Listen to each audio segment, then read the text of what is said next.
We have got Salimon Joseph, who is a Darwin-based audiologist, in-house with you right now.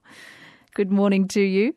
Pleasure to be with you to talk about hearing health as a hearing specialist.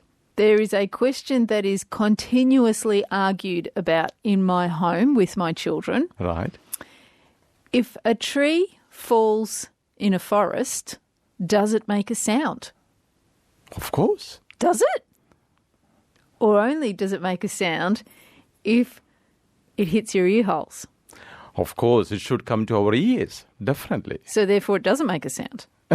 It only makes a sound if it hits your ear holes. That's my argument. But the children, no, Mum, it makes a sound. So it's interesting. What we hear is very different. What you might hear and what I might hear, because I'm not hearing the tree. Absolutely. But my children are. So let's start with there. Talking about hearing. What is hearing? What is it? Hearing is a sensation, is a sound wave. Sound waves passes through our ear, and we get the sensation of hearing. If I want to explain how we hear, I can explain, if you permit. The sound waves travels to our ear, and the pinna funnels the sound. When we look at the pinna, there are different grooves that funnels the sound into our ear canal. And through that funneling, we get a 3 dB increment. In audiology, in decibel terms, as a broadcaster, you know 3 dB means doubling the intensity of sound. And the sound vibrates our tympanic membrane. Tympanic membrane is a very thin skin. Depending upon the sound, it vibrates differently. And that vibration, Lyrella, passes through the 3 bones in the middle part of the ear. They are called malleus, incus, and stapes. And stapes is the smallest bone in our human body. And this mechanical vibration passes to the inner part of the ear. And we have an organ called cochlea. That is a hearing organ. If you look at the shape of the cochlea, it's a snail shape. Yes, so you have brought in with you a little model. Plastic model of what the inner ear looks like. Absolutely. And in the cochlea, there are 20,000 hair cells. And the electrical signals, depending upon the sound we hear, the hair cells will produce electrical signals, and that electrical signal passes through the auditory nerve, and it goes to the brain, to the auditory cortex. At that time, we get the sensation of hearing. Now you have been listening to me. It's so fast, isn't it? It's a microsecond. The process is happening continuously in our ear. And when we are in our mother's womb, within 3 months, our hearing system will be fully formed. So you start reading books to your children from in utero from about 3 months in. So that's 12 weeks. At least music. Music. Absolutely. Absolutely. They will respond.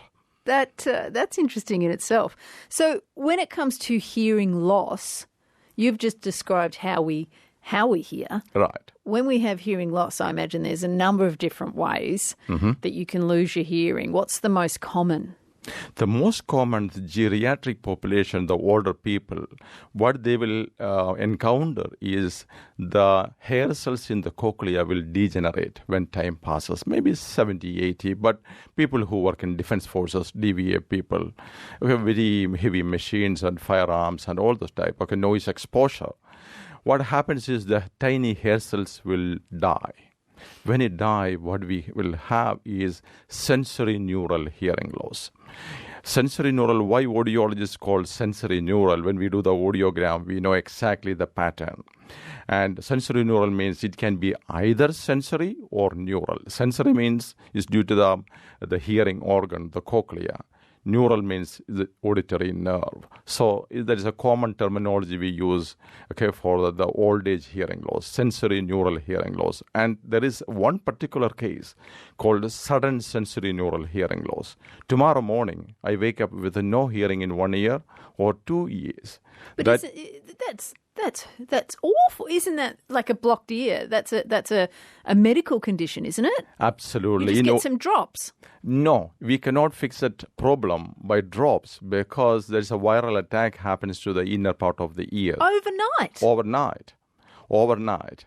And that is why the people, if they notice sudden hearing loss when they wake up, what they have to do is they need to get an audiogram as soon as possible, and they need to go to the emergency department of Darwin Hospital or whatever hospital they are close by. They need to go there, and the ENT need to start steroid treatment. How common is this?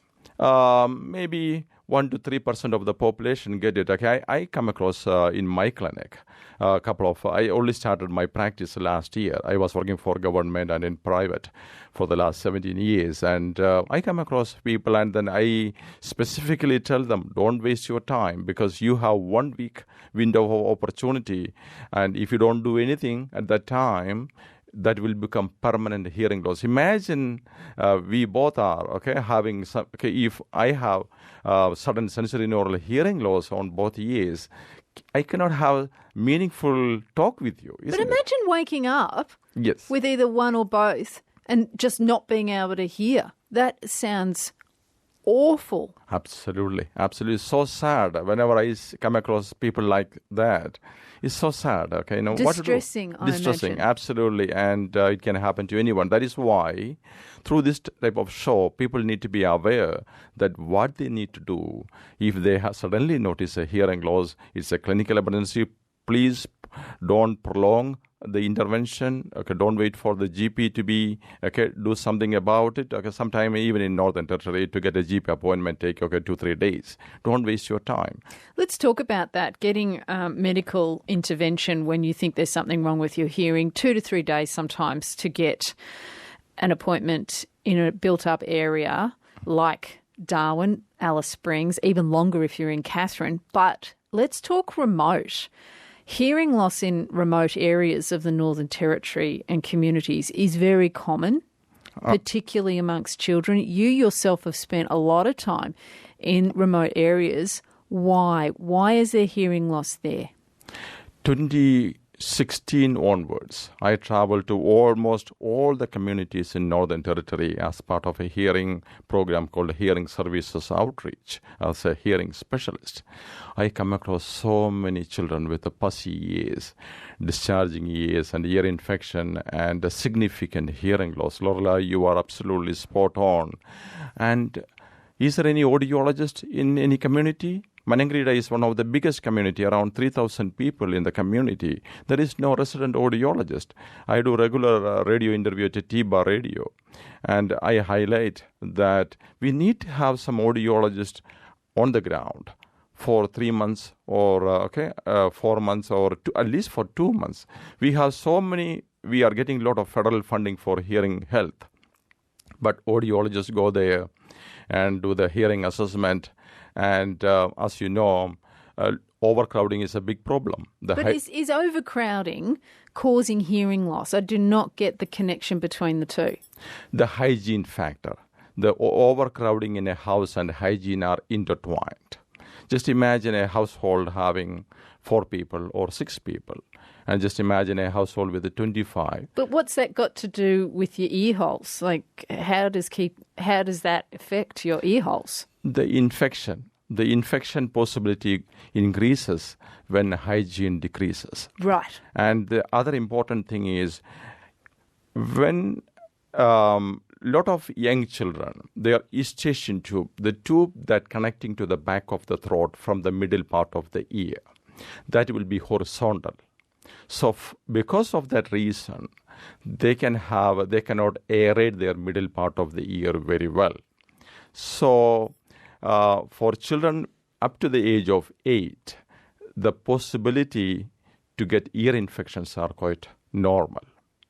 And when they pass that age, what happens is the horizontal shape become a bit more inclined, and the aeration is much more possible, and that we call eustachian tube dysfunction. When we go to community and when we do the tympanometry test, the test that helps us to find out what is the status of the middle part. Right. So that helps us. If they have blocked ear, the eustachian tube is not opening up very well. What happens is they will have possibility of ear infection.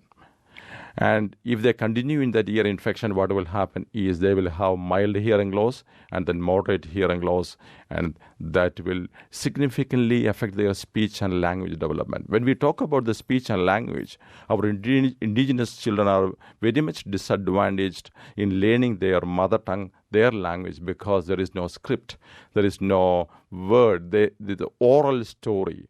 Okay, the civilization, our First Nation community civilization, is one of the oldest continuous living civilization in the world. And we are losing many indigenous languages. Because people can't hear it. That's how the only way they can learn it is by hearing it rather than the written words. You're on ABC Radio Darwin and the Northern Territory. With you this morning, audiologist Salimon Joseph, talking about World Hearing Day, celebrating hearing, but also talking about caring for your hearing and what happens as you get older, why it disappears. On the text for you, a question: what is tinnitus? What causes it?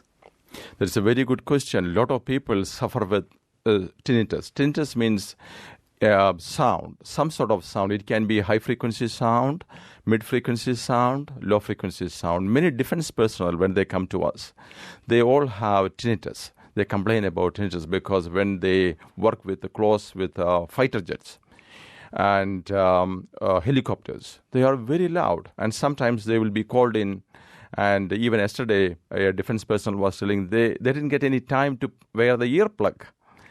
Okay, and they were called in, and then occasionally it happens, okay, even for defense personnel. When I was traveling to the community as an audiologist, I know the impact of loud noises on the small plane, twin-engine plane. Okay, government servants used to have twin-engine plane most of the time.